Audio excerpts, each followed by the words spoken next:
Hey everyone, I'm Pete Dalliday and welcome to another edition of Hometown PTBO presented by TransCanada Nissan. My guest today is Mr. Mark Astrom, and Mark, thanks for joining us here at the best seats in the house here in East City. It's a pleasure to be here. It's a great spot, lots of memories here, but not quite like this one right here. Take us back, that's you, that's the Blue Jays when they won the World Series in 1993.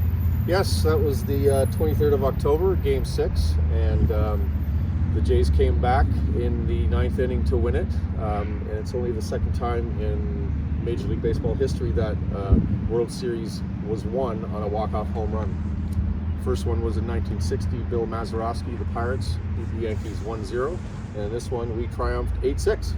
Yes, touch 'em all, Joe, the biggest home run in Blue Jays history, of course. Some would argue the bat flip, maybe a few years back with Batista, but I think it's this one. So, Mark, how did you go from the 500 level that night, October 23rd, I think it was, Yes. 1993, to home plate with Ricky Henderson and the gang waiting for Joe Carter to come home? Yeah, it was a bit of a process. A buddy of mine and I decided on a whim, let's go and see if we can scalp some tickets and get in. And back then, 1993, incredibly, we were able to scalp tickets for $130. So that would have been the increased price. And they were 5th level, and we were up there for 2 or 3 innings. And a good friend of his from high school was down in the 1st level, and so we'd agreed to meet up with him around the 5th inning to have a beverage of a sociable nature.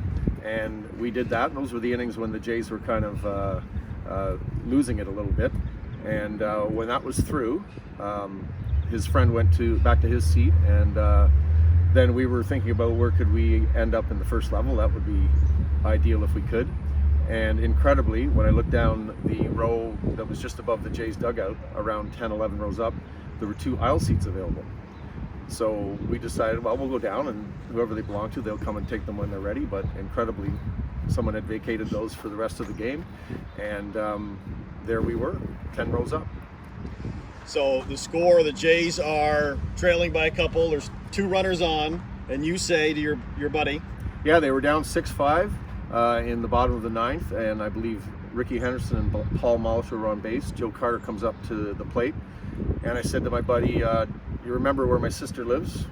She was at U of T, and we were staying over there. And he says, yeah. I said, good, because if Joe hits this out, I'm going on the field. So if I recall, it was a little bit of a long at-bat, if I'm not mistaken, but soon as it goes off Joe Carter's bat, did you know? Like, it went out in a hurry. Yeah, I recall it was a 2-2 pitch, and he'd fouled off quite a number, so it wasn't just 4 pitches.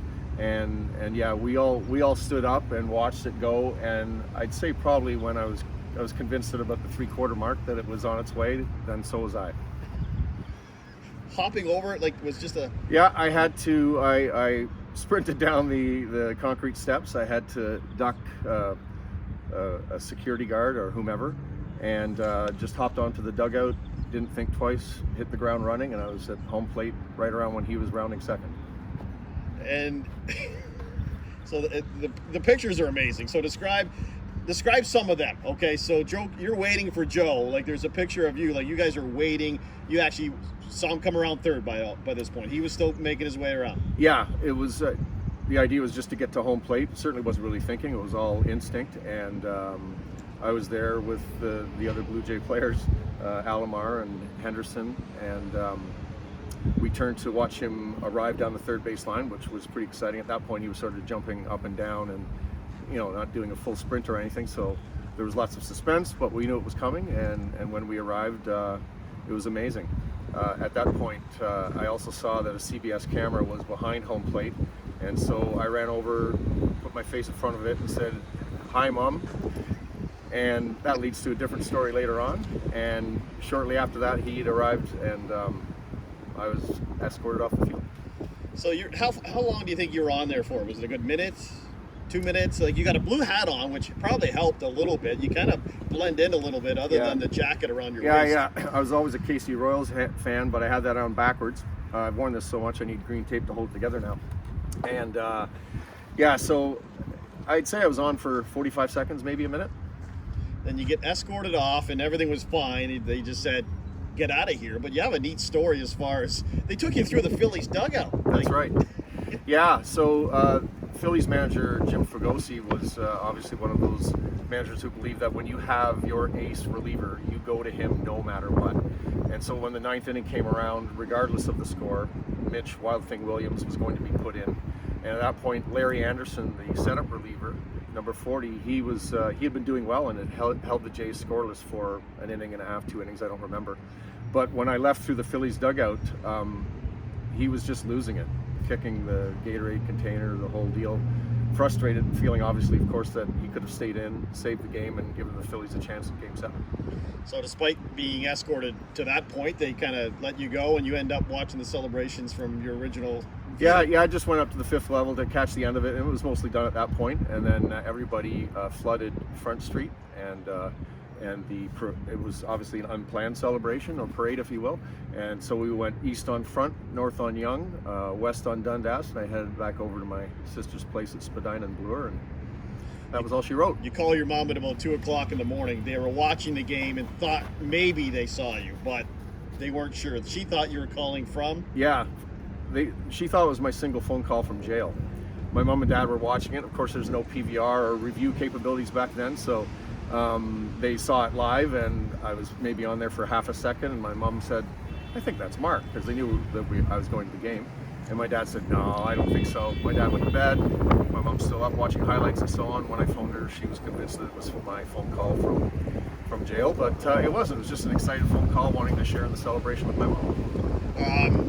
So the clips, this is before YouTube, so now, anyone can kind of see this thing, but it just only came out every so often. Back then that you'd see it. You kind of kept the story kind of quiet a little bit. I mean, you're a teacher, you're an educator, you probably didn't want to... Yeah. Did you ever think it was going to come back to haunt you, or did we ever worried, or it was all good? Yeah, never worried, and not worried about it being haunted. It was just a really neat moment of a spontaneous reaction to a fan celebrating one of his favorite teams.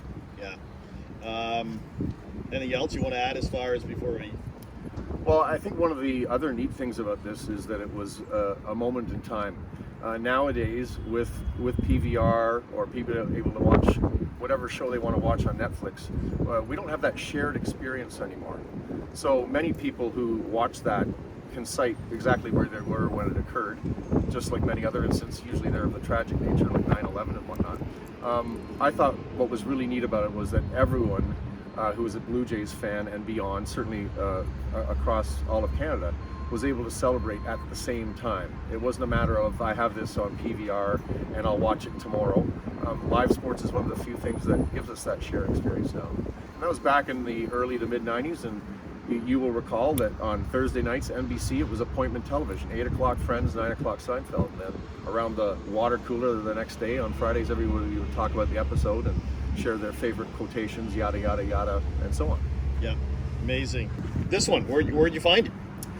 A couple of buddies of mine went to a Jays game in June of '94, and funny story, they were getting a ride on a rickshaw, and they were turning left from King onto right in front of Don Cherry's bar, and amazingly, he was actually up front.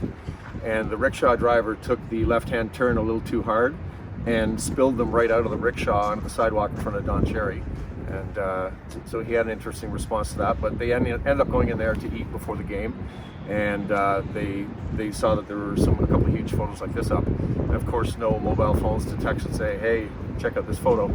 So they told me live in person the next day, and I eventually got back to Don Cherry's bar, saw the photos, and asked the bartender if he knew who took them, and he said it was the official Blue Jays photographer, and incredibly he had his number, so I called the guy up, and he said, oh, so you're the guy who ruined my photos.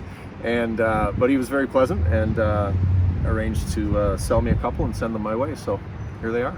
All right, let's see the next one. Yeah, so this was me just having arrived on the field, and the Jays are looking at Joe. He's probably between second and third, and then this photo you can see that I'm now looking in the same direction as them, as Joe approaches from third base to reach home plate. Devon White there? Yeah, Devon White. And then finally, this is right after I put my face in front of the CBS camera, which was there, and then I turned around here, and as you can see, again, just a really happy fan celebrating his team winning the World Series. He's a Philly.